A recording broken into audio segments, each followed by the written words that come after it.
Hello and welcome to the Nerdy Worry. We are your hosts. I am Robert. I'm Billy. Today we got a nice one because we both watched, surprisingly, the new movie, The Batman. Surprising I, of because I course, was saw going it. to watch it because I like Batman. Billy's not much of a DC fan, so I was kind of surprised to hear that he actually watched it. But luckily, we both watched it, so we can actually discuss it on the podcast. I like Superman and Wonder Woman. I like most DC. Batman's just usually a little too dark for my taste. Mm-hmm. But I And figured I'd see it because I remember you saying that they were making him more of a detective in this one. I like yeah. detective shows, so I Mm-hmm. figured I'd give this one a shot. That Uh, was my motivation. Yeah, and I feel like I don't know how you feel about it overall, but I feel like it kind of lived up to actually being a darker story than more of a detective story, even though there were more detective things involved. Yeah, like 10 minutes in, I was like, this is very violent, and I'm just like sitting there like, you got 2 hours and 40 minutes left of this. So, but Well, why don't we it get wasn't a your bad thoughts movie. on it? Because I can definitely give my thoughts, but I feel like it's better to have an outside perspective because you haven't really seen that many Batman movies, like period. No, I've only ever seen The Dark Knight, and I Which saw I it. had to show you because it was like a sin that you hadn't watched any anyway. Yeah, it was 2 years ago, right before lockdown and everything. Hmm. We were just reminiscing about it off camera. Well, technically on camera. Never mind. But yeah, I haven't really seen any really other Batman stuff except the old TV show when they had like the spandex suit when it was Batman and Robin. Which one was that? Do you know which one? I think you probably do. The Yeah, original 1966 Batman. I think so. It's live action, right? Yeah, Yeah, so it's the 1966 Adam West Batman. Adam West. Thank you. Um, and I saw that when I was really young, so I don't really have that many vivid memories of watching the show or what the show was about. I just Hmm. remember the acting being kind of funny and the spandex suits being kind of funny. Yeah. But much more of like a Superman DC fan. Anywho, this Batman movie, it was pretty good. It was like I said, it was very violent in some cases. But the detective nature of it, like the minimal that they had, I thought was pretty cool with all like the puzzles and stuff that you could kind of try and figure out along the way. Hmm. I mean, some of the ones you couldn't figure out because you didn't have like all like the ciphers and stuff like that. But Yeah. overall, I think it was pretty cool. And the take on Bruce Wayne was interesting, I thought. I thought Hmm. he looked kind of like emo a little bit, I feel like if that's that a makes sense. consensus. Is that the consensus? Yeah. Okay. It was a cool person, but Hmm. like the hairstyle was different than like the traditional Batman that you'd see where he's like all put together in like a suit and like very Tony Stark like, I would say. But this one he was very, lack of a better word, emo in it. Not as a bad thing, just No. as a character description. Yeah. Mm. He also didn't get along with Alfred, which I found kind of surprising at first, at least. Hmm. Because I thought they were like They were pretty like good. close buds. Yeah, like two peas in a bat pod, Yeah. right? Well, that disagreement kind of festers on later on in the movie, obviously, because of the discoveries that were made in the movie. So, and I think like Yeah, in his early days, I feel like Alfred is kind of reluctant about how Bruce Wayne is like taking on this role of being Batman and kind of, you know, working, to stop the crime of Gotham. And it's like, really, are you going to do that? Like, of course, like in many of the other movies, like he concerns for Bruce's safety. So I think like that's his main priority. And that concern for safety kind of goes through the movie and eventually does like in a way protect Bruce from the truth, not just physical harm, but actual like stuff that happened in the real world. Very true. Very father-like um Personas. relationship between the two. If it was like a father that you didn't agree with. Hmm. But what did you think about the movie overall? I thought this was a very good movie. This was a very dark movie, more dark than probably any other Batman movie that I have seen. And I like that because that's the way that Batman is supposed to be portrayed. Mhm. It's not the campy type of the 1960s Batman. It's not the lighthearted or goofy versions that were made in the 90s Batman movies. Yeah. It was actually more dark than the Dark Knight trilogy from Christopher Nolan. This one was a Oh, much really? darker turn. Yeah, it was a much more dark tone. It was basically like, everything in the environments, the lighting, the mood, everything. The way that I would best describe it is, as you said, the first like 10 minutes kind of set the tone for the movie, the introduction of the villain in the beginning and Yeah. just having the tone be like right off the bat, you're not going to be like sugarcoated into it. And then the No. introduction of the hero, Batman, and like the Mhm. long monologue basically of like the description of the world that he's in. Yeah.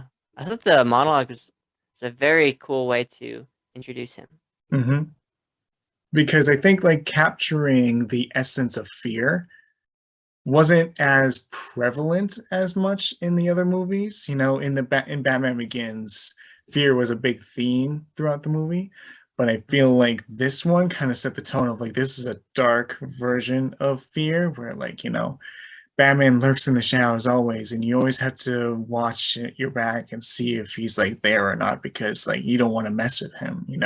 And that instillment of fear is like prevalent throughout all of the criminal underworld. He's Mhm. this vigilante who's just gonna not give a shit about like anybody else. He's just gonna do what he is gonna do. Mhm. Yeah. I think he said he uses it as a tool, right? Hmm. So it was very interesting Yeah. because that was a monologue, but he also journals. He also calls back to some of the stuff in that at the very end Hmm. in the last monologue, Yep. which I thought was very well done by the Hmm. writers. Also, the fight scenes, because the monologue leads right up into a little brouhaha between Batman and a group of people. You could call it a brouhaha, sure. um, the fight scenes were really well done in the sense that they look like they're actually fighting.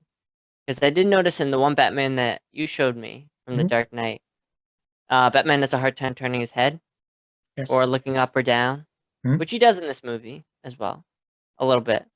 But I thought like the fight scenes were a lot more like he looked like he was a lot more agile Mhm. in this than he was in the other one. Would you say that's fair? Yeah, I think it's just based on costume design. You wanted to learn from the fact that, like, back in Batman Begins, you had a very rigid suit that had very rigid, like, plating on it. And then when you get, like, literally in The Dark Knight, they actually introduce it in the film that, like, hey, I can't turn my head. I need to be more fast, more agile. So they have a Hmm. recreation, literally, of the suit to make it Hmm. more agile for him. And I think, like, that culminated with, like, advanced technology of how to create like a suit like that.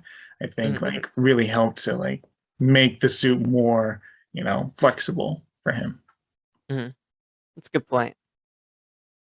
Just from a costume design perspective or costume, like their ability to actually do it, Hmm. I should say. What do you think Anything in about? particular that you want to talk about, Billy? Because I could talk about a lot of stuff, but I feel like as you are the outsider of the two of us, things that stand out to you, questions that you have, things that you kind of go like, before I like wham my knowledge onto you. um, hmm.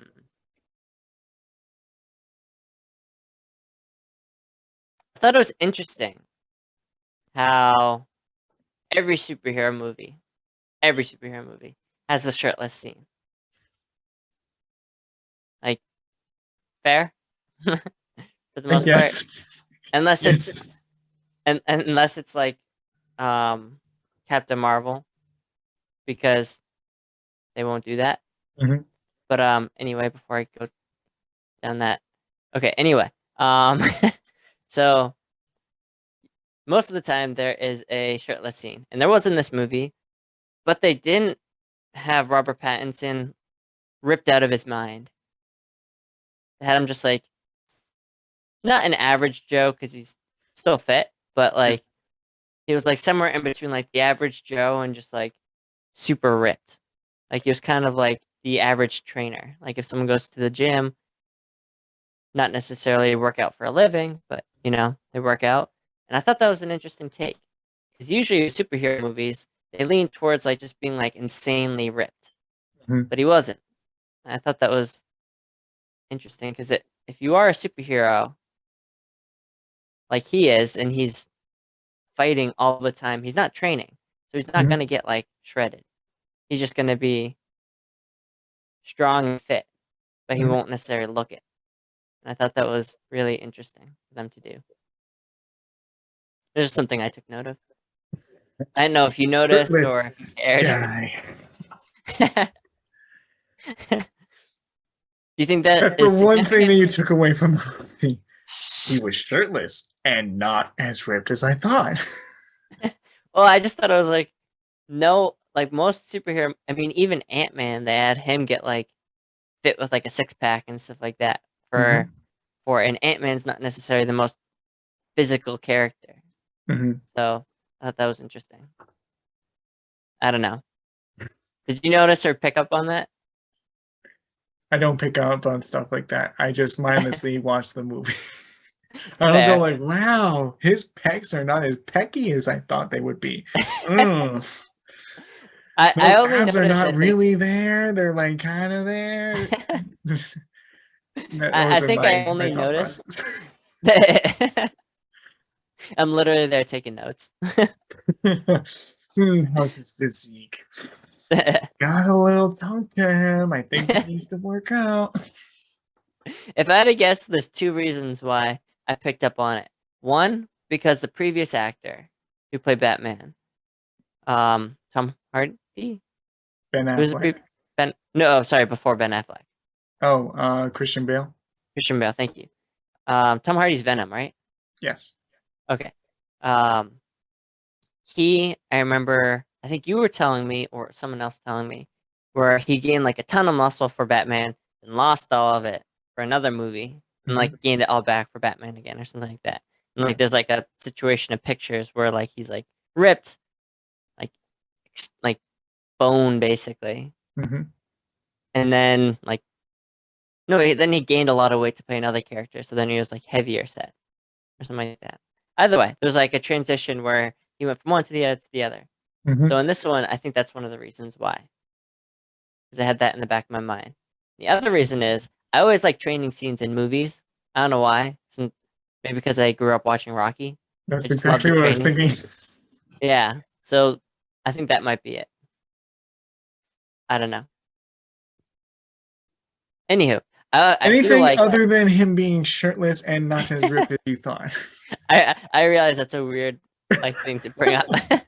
Nothing about the plot, nothing about the hero, the villain, the story, any of the characters. Nah, his shirtless scene though. Like, I have some critiquing. As a bodybuilder myself who works out often enough, I need to critique him. No, no, no. I'm not saying he Yes, was yes, like out of yes. shape or anything. I was just saying it was nice to see that they didn't have like a superhero who is like unfathomably or unmatchable or unmatchably fit. Like because most superhero like Thor, Mhm. the average person isn't gonna be able to look like that, and even like the person who trains every day isn't gonna be able to look like Thor does in the movie. You know Mhm. what I mean? So it's nice to have like someone who's a hero who is very attainable, His if that makes body sense. is very mid. I'm just digging myself deeper and deeper into this, aren't I? I tried to But get you out of it, and you're not getting out of it. I feel like he has an obsession with this, guys.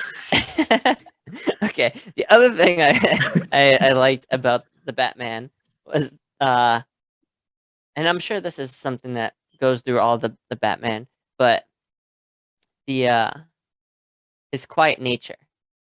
Okay. So always calm, quiet, kind of in the background. People tease him, for lack of a better word. Hmm. Like the cops are like, "Why is this guy here?" Calling him names, freak and stuff like that, and he's just standing there quiet, Hmm. looking all menacing. And I thought that was very interesting. It really set like a big presence for him Hmm. in each of those scenes. Like everything revolved around him everywhere he was. And I Yeah. thought that was very well done.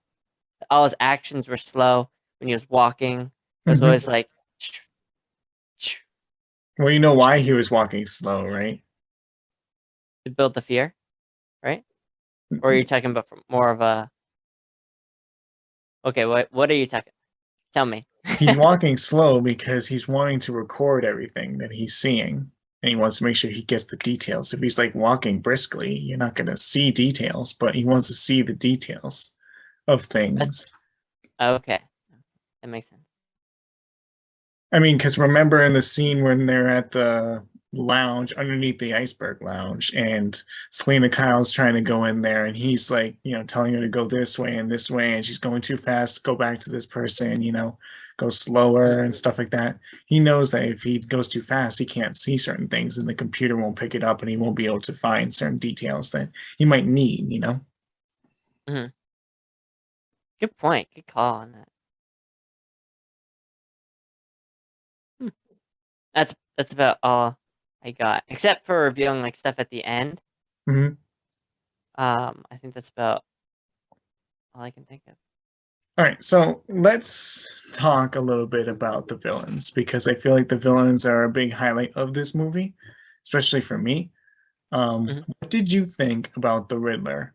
About the ciphers, about the ironic twists about like his jokes and stuff, like all the things that he was trying to do. What did you think overall? I it seemed very Batman to me Hmm. in the sense that it was very dark, Yeah. right? It was very brutal in a way. Um, it was interesting that they kept it a secret to the end why Batman kept being called out at each one of these crime scenes. Because for the most part, there's no connection between the two Hmm. until the end when you figure it out. Yeah. But I don't know. I'm not quite sure exactly. What do you mean? Okay, so I will make a comparison to a movie you haven't seen yet that many of you in the audience might have seen already. Okay. Batman Forever has Val Kilmer as Batman, and the two villains in that movie are the Riddler and Harvey Dent, Two Face. Riddler is played by Jim Carrey, and he's insane, but he's a very bubbly kind of insane.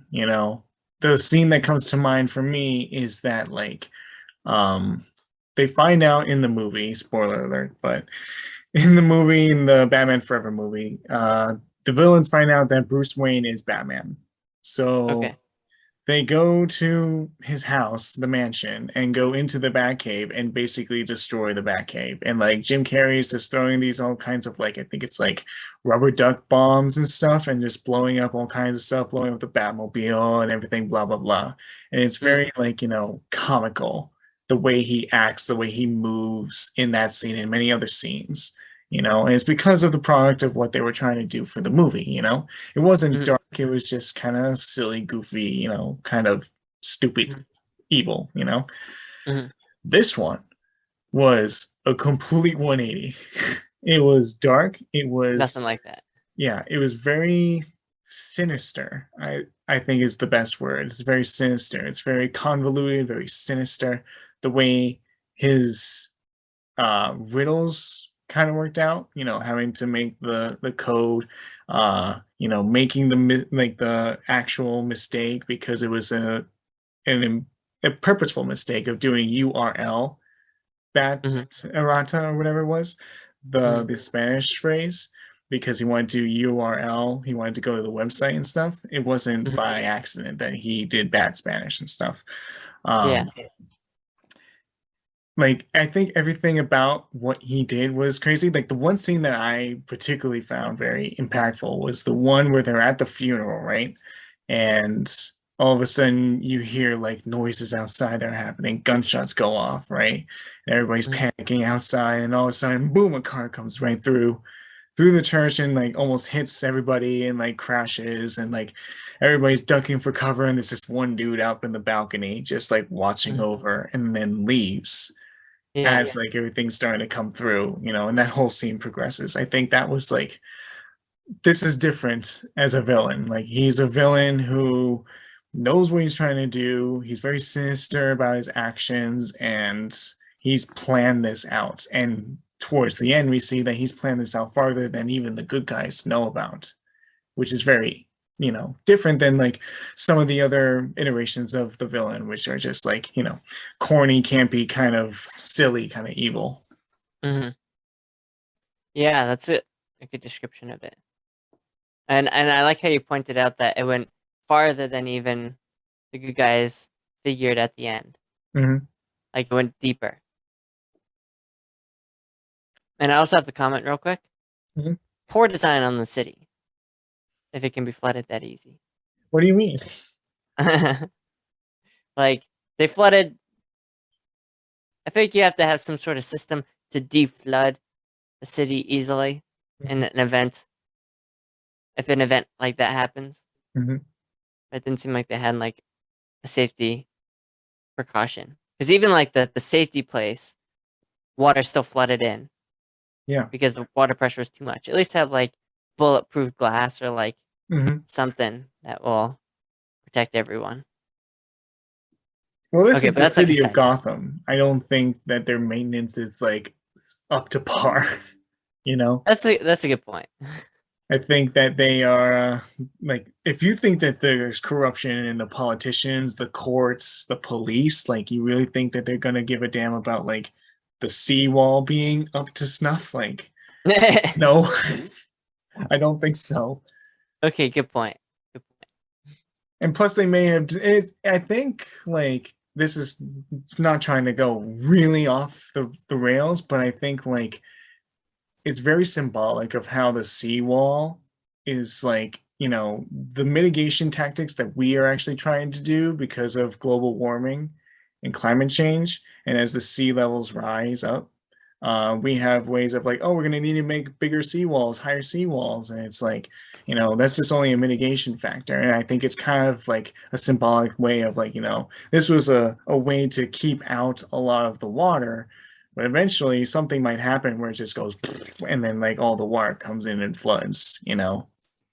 Interesting. I didn't get that, but it's a good analogy at least. Hmm. And Whether it was intentional or not. you can also think of the flooding of Gotham as like the Riddler's way of like purifying Gotham, kind of like in the Bible where like God like Interesting. flooded the earth to cleanse the sins of like all the people that are in the earth. In the Mhm. similar way that Riddler's like, we can cleanse all the corruption and all this like this craziness of the city by like flooding it, basically. Interesting. That one fits very well. I Yeah. think that one had to be intentional. Hmm. Interesting. All these things, didn't even notice. I was just like focusing on trying to get through the movie, even know how No, you were violent it really was. focusing on Robert Pattinson's pecs. It's okay. It's fine. We don't mind that. Does sound like that. Oh my god. No, it's literally that. It's not that it sounds like it is that.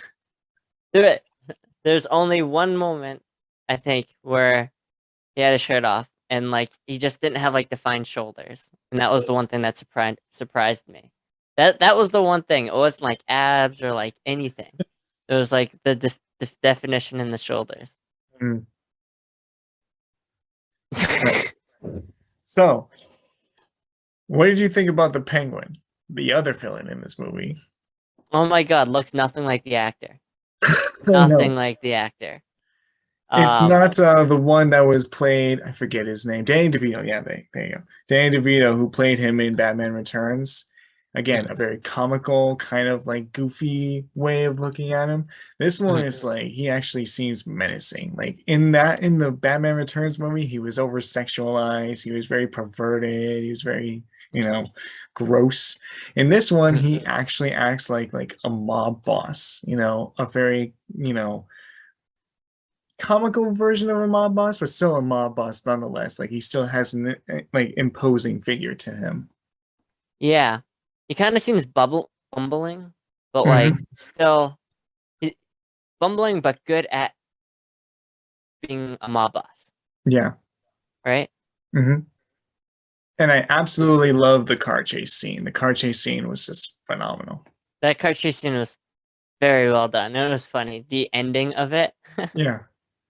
it was very good. He's like, I Very, got very you, well I done. got you. It's like, nope. The Batmobile was pretty cool, even though it was like nothing compared to the previous Hmm. iterations of Batman's Batmobile. Oh my god, too many bats.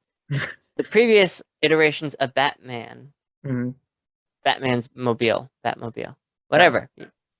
Yeah. The previous Batmobiles. Yeah. I should have said it that way the first time. Where those ones are like tricked out like to the max. Like Hmm. they're like those ones are like tanks. Yeah. This one is still pretty tank-like, Hmm. but definitely less sophisticated. Even the Batcave was a lot like downgraded Right. because I think it said in the movie he'd only been doing like 2 years or something like that, Yeah. right? So he's not like the sophisticated crime fighter that he was in like other movie iterations.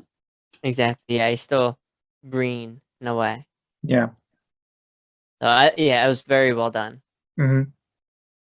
And then the other highlight that I have about the Uh, Penguin is like when they were like interrogating him about being the rat, that like they were trying to find the rat and stuff, and he like commented that like the Spanish is wrong. So they mm. figure out like, oh, we have to actually go to the orphanage and stuff. So like Jim Gordon and Batman leave and they just let him stay there and they just let him waddle like a penguin. Yeah, and People I was like, oh my god, he's online waddling. that like this movie's not funny. It's funny if you like get the subtle jokes. Yeah, I agree. There are some subtle things in there, just slightly light in the mood. No one's Yeah. laughing out loud funny in there, but Hmm. it does uplift a little bit. Yeah. Like the other scene that I think about is like when Jim Gordon and Batman are like talking in the police precinct and they're Hmm. like trying to figure out like, what to do like after this because he needs to escape and stuff. Hmm. So Jim Gordon's like, punch me in the face. And then Batman, of course, punches him in the face. So that way he can like, break out. Yeah. And then they meet up again afterwards, and Jim Gordon's like, you could have held your punch back. And Batman's like, I did. Yeah.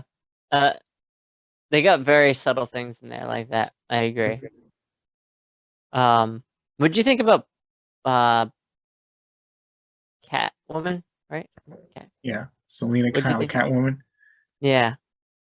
What'd you think about their dynamic? Is that the usual Batman Batgirl dynamic, or is that Yeah, definitely. okay? There's always like some like romantic tension there, but it's also like, an adversarial type of tension where like she's like an anti-hero slash villain sometimes. Mm, And like she has a way of doing things, and then Batman has his way of doing things, and there's always that clash of ideology that they have where it's like, I want to do it this way, and Batman's like, no, I want to do it this way. In the same way, like yeah. in this movie, where like she wants to kill Carmine Falcone for killing her friend and basically, punishing him and everything. And Batman's like, no, we're not going to kill him because he needs to get justice the way he should get justice. Because Mm, if you watch the movie, you know that Carmine Falcone is the reason why Thomas Wayne got killed. He's the reason why all these cops and the DA and the mayor and the commissioner and everybody, they're all under his roof because he controls the city basically. They're all corrupt because of him. So Mhm, Batman's like, we need to have him be punished in the way that he should be punished, not by just killing him off. Like that's a punishment, but mhm. not the morally just way to punish him. Yeah. Okay. I understand. So they're both Batman and Catwoman are both dark, but Mm-hmm. Batman is like the full-on good person, but He knows brooding. his limits, I think. Like his limit obviously is to not kill people. He doesn't want to kill people. Mhm, But Selena's like, no, I want to kill someone because like that's what I think is just for them. mhm, An eye for an eye, basically. You killed my friend, so I kill you, you know? mhm. Yeah. My friend Cam, if he's watching this, I don't know if he watches these. Anyway, but during the movie, Batman was like no guns, which is his whole thing, I believe, right? Mhm. Even in the comics. Yes. Um, and then my friend Cam was like, he doesn't want to use those, but he like took some device or whatever that shot like what was it? Not like an arrow, but it shot something that was still Hmm. connected to like a string, Hmm. like The grappling through the hook, guy's basically. what? It's a grappling hook, like the Yeah, grapple gun. like it went through the other guy. I can't remember if it went through like his leg or whatever, Yeah, went through his but leg. like yeah, like and Cam was like, "That's not any different." Well, he's not killing him. No, That's no, the no. But I difference. mean, like if you use the first one, like to just shoot him in the leg versus shooting him in the leg with the grappling hook, both pretty much the same. Grappling hook's probably more painful Hmm. because it's still in your leg. I guess. But I don't know. I mean, I'm not gonna nitpick that, but I thought it was funny. It was an Mhm. interesting comment. Yeah. Um, thank you, Cam, for watching, and thank you for watching this if you're watching it and you made it this far. Um, I want to highlight definitely Jim Gordon and Batman's relationship. I think was one of the best dynamics that I've ever seen about Jim Gordon and Batman. Like I think their Mhm, dynamic in this whole movie is perfect. I think Jeffrey mhm. Wright as Jim Gordon is probably the best iteration that I've seen of Jim Gordon. I think Nice. like his character and his character imposes a powerful presence. I It think does. it's much better than like the other versions that I've seen. Like this one, like he actually like believes in some things and is willing to risk everything in order to like get to the truth. Hmm. I agree. He has a strong presence in there, Hmm. and you can tell that he does the the ethical stuff. He stays on like he stays above the law, Hmm. and I thought that He's was the one of very the only incorruptible cops. yeah. That's a good way to say it. An incorruptible cop. I thought that was very very well done. I agree. I mean, I Hmm. don't have it like the other movies to compare it to, but I thought it was a good dynamic between the two of them. Hmm. Do you know who Jeffrey Wright actually plays, like in the MCU?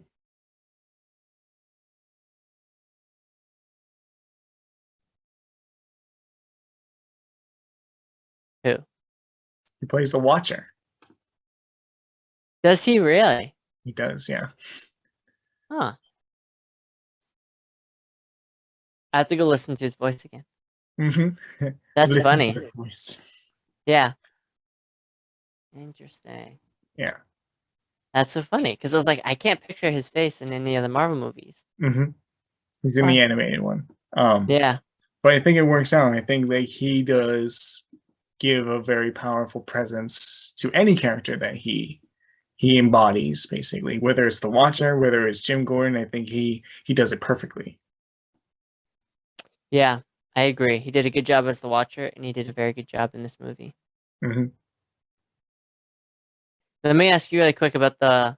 Can you jump to the end real quick? Hmm. So in Batman's last monologue, he says over like the last 2 years, he actually has had an effect. So in the Hmm. beginning of the movie, he says he hasn't really had an effect on the town. Nothing's really changed. And at the end, he says over these 2 years, things have changed, just not the way he had hoped. Hmm. So he says people don't need vengeance; they need hope. Hmm. And I thought that was very interesting. Like now.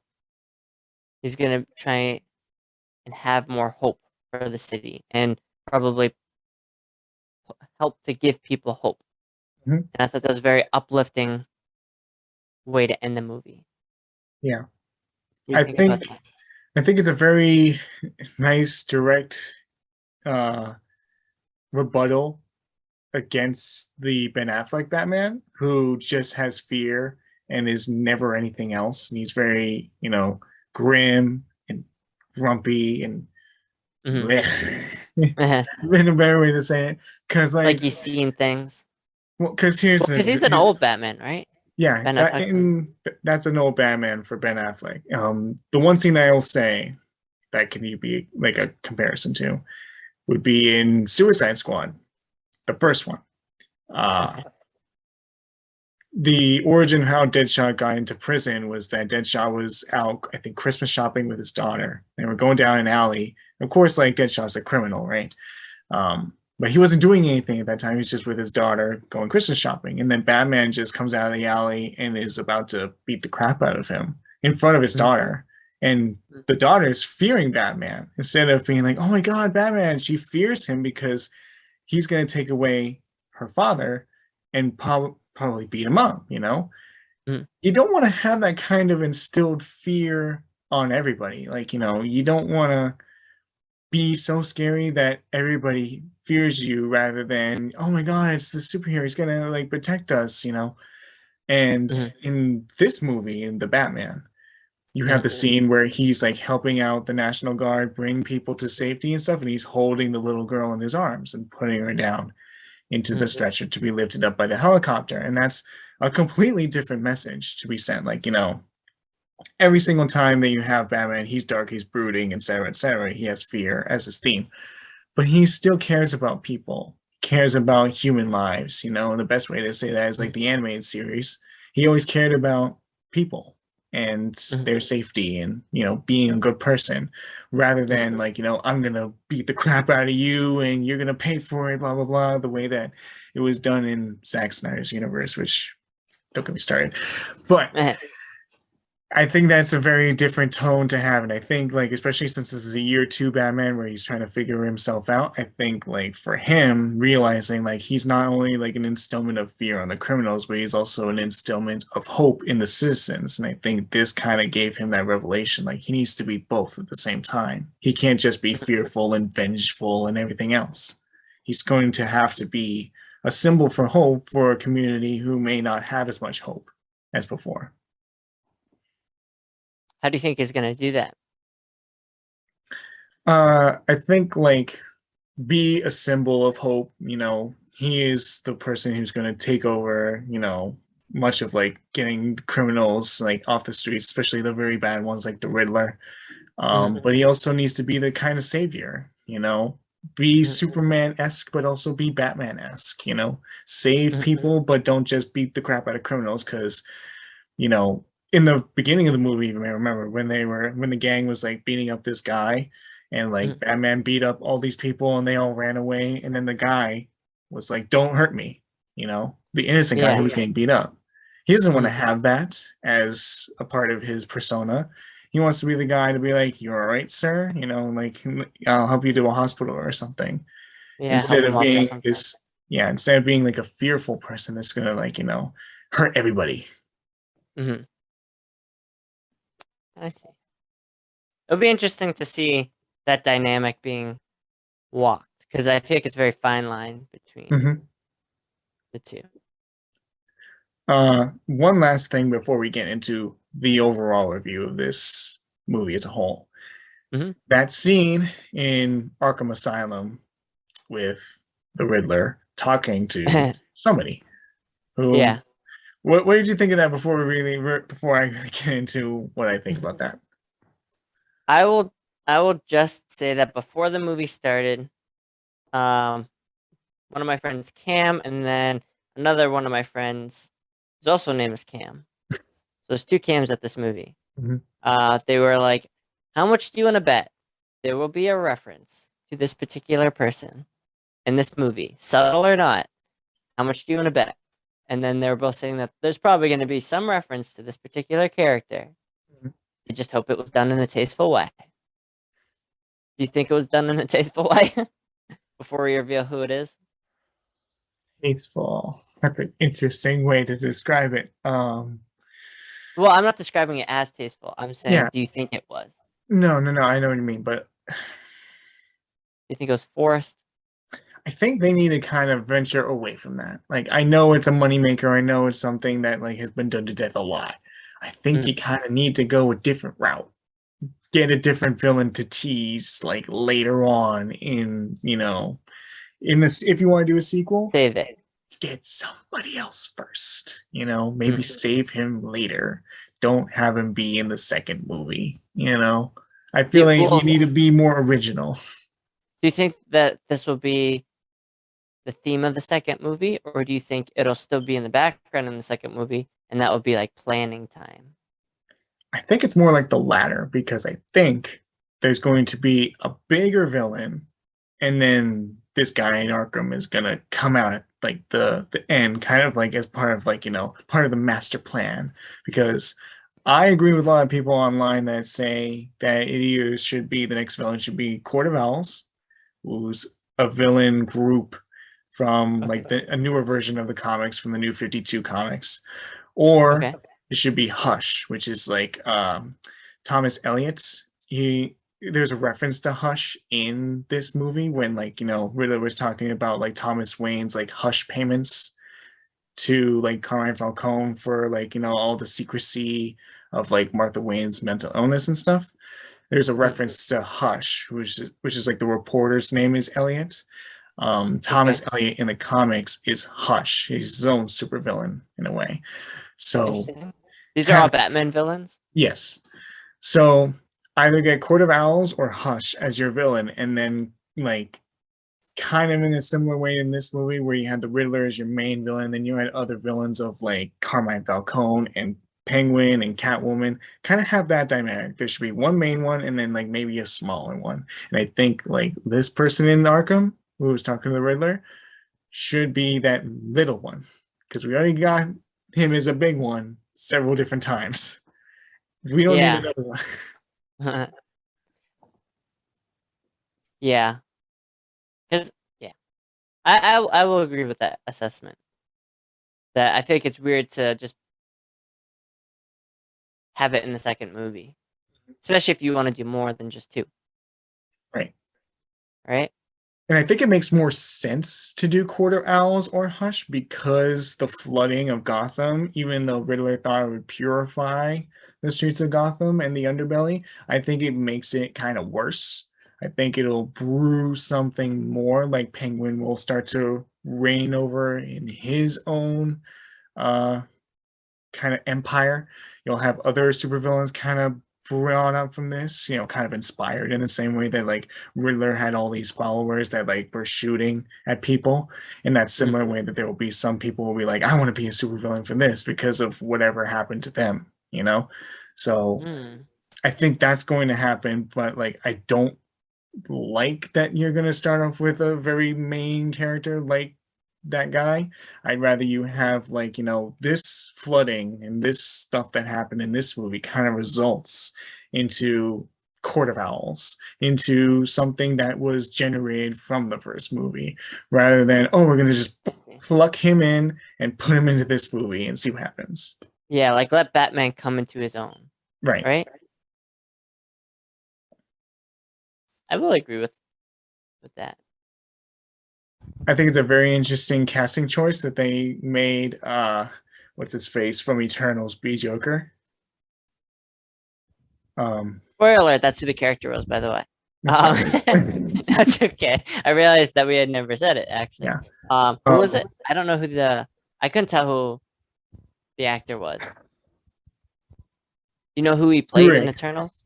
Druig. The guy who played Druig is playing Joker.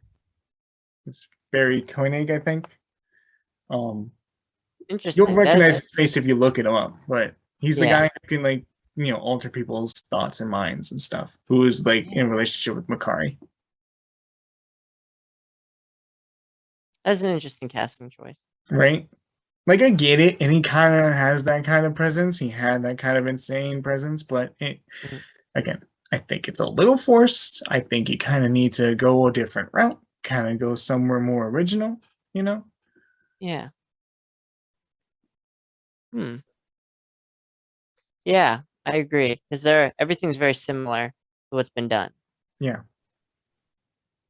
Get something new. Like Riddler being the villain, original, because the one that was in Batman Forever is completely different than the one that you did here. And I think that originality kind of really worked with this movie, you know? Hmm. Yeah, I agree. This one was, it didn't have anything to compare to Hmm. because there's nothing like this one.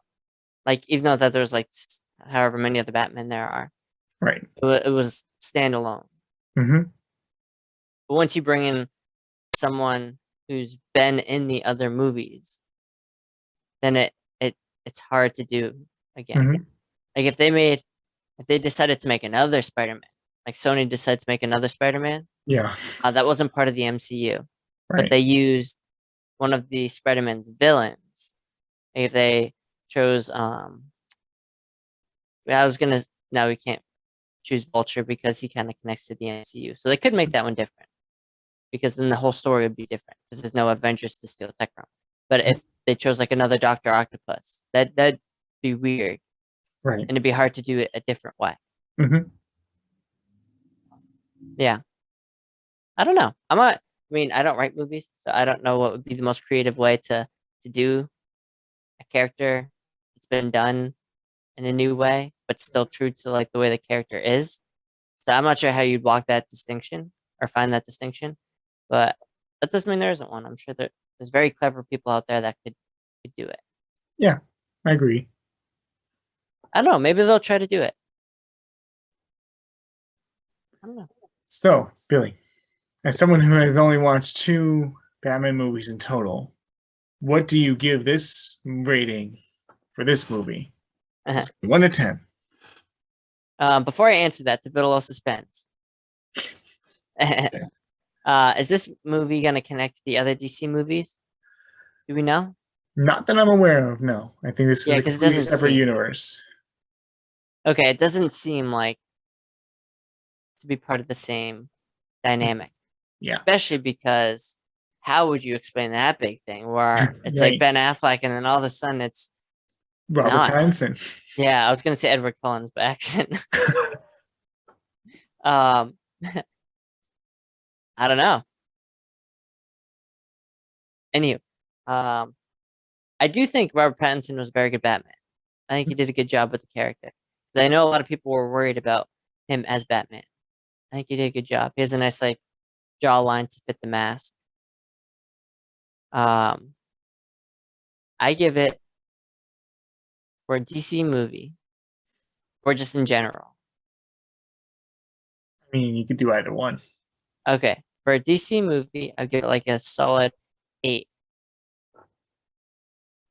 And for a movie, only because I'm not much of the person who goes for that darker stuff.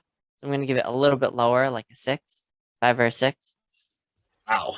For a movie's sake, I think it would probably be closer to like an 8, like I said for the DC, just Hmm. because of my taste. So that Yeah, colors it a little bit. makes sense. Mhm. Good movie though. I'm not putting it down. Anyone who Yeah, likes Batman or like the darker movie stuff, they will enjoy this movie. So don't worry about my rating. Rob's will be better. yeah. And for me, someone who's watched all the Batman movies, I will give this movie, not being a DC movie or, a regular movie, just like as a whole, this movie, in my opinion, is an 8.5 out of 10. In my opinion. Wow. Yes. Usually I'm higher than you are. Well, I mean, I think it's because I do like the darker Batman stories and I like Batman more, so it makes That's sense. true. Um, Very true. but this is not my favorite Batman movie. That distinction still holds to The Dark Knight, just because of Okay. the whole dynamic of the story and the Joker and everything else. That one Mhm. still ranks number one on my list. But this one I think might be my number two most favorite Batman movie. Nice. So you're excited for the next one. If there is a next one. If I there don't is know a if there next will one. be. We'll I see don't know. how the success of this movie resonates with Warner Brothers and see if they want to do something else with this universe that's not connected to the main DC universe. You think they'll do a Batman multiverse like they have a Spider-Man multiverse? You know, I can't predict anything with Warner Brothers at this point. They're just all over the place. Very, very confusing. Very erratic. Let me ask you actually two questions. There's two things that I was hoping would be in this movie, or one thing that I thought might be in the movie, and then another thing I was kind of hoping for in the movie. First, he never says I'm Batman. Yes. Intentional, I think, to make it different than the other ones. I thought that there might be like something in there. I kind of joked at it, but there wasn't. And the other thing I was hoping for, Batman didn't use a batarang until like the end when he pulled it off, like the chest part. Yep. And I want to see him throw it at something and like have a couple of them and miss, and then hit it and be first try. Just a joke at like the Lego Batman. Yeah. But that a completely different feel because I didn't think it was going to be as dark as it was. So that's probably why I was and then hoping those. your expectations like, wow, this is darker than I thought. Yeah, like the first couple minutes, I was like, this is violent. wow. Yeah. Mommy, help me. I can't do this. Were you listening to my phone? No. I was in the theater right behind you. I was like the Riddler right behind you, just staring at you in the darkness. Creepy. Okay. So creepy. Well, that's our review of The Batman. I hope you enjoyed the movie as much as we did. And if you didn't, well, tell us why you didn't. Or if you did, tell us why you did down below. And while you're down there, hit the subscription button. It's right down there. And the like button. That's also next there. Please, just go do that. It's very simple. And also go to our Nerdy Wordy Instagram account where we do post every single week. At least we try. And except for last week. The next couple of weeks. And also thank you for being patient with us. Rob has been extremely busy. Not that I'm blaming Rob. It's always my fault. But no, I just realized, dang it, I didn't. It's not Rob's fault. It's my fault because I haven't been contacting Rob to do this because Rob's been so busy. We got lives, bro. And also, everything. we don't have much to talk about. There hasn't been really much since No Way Home happened. So that's true. We are going to be in the process of getting to those good things. You know, we might do a Peacemaker thing, maybe. But I know my friend wants, my friend and student. I don't know if I should say. He'll know who he is when he hears this. Loves Peacemaker. So if you've seen it, because I don't have HBO, then I think that would be much appreciated if you did a review on it. Because I think he said it was his favorite superhero TV show. Write that down as my note. Nice. And if there's anything else that the viewers want us to talk about, anything whatsoever, besides politics, science, or superheroes, just about anything, comment down below, and we'll see what we can do. Well, thank you so much for watching, and until next time, stay nerdy. Stay nerdy.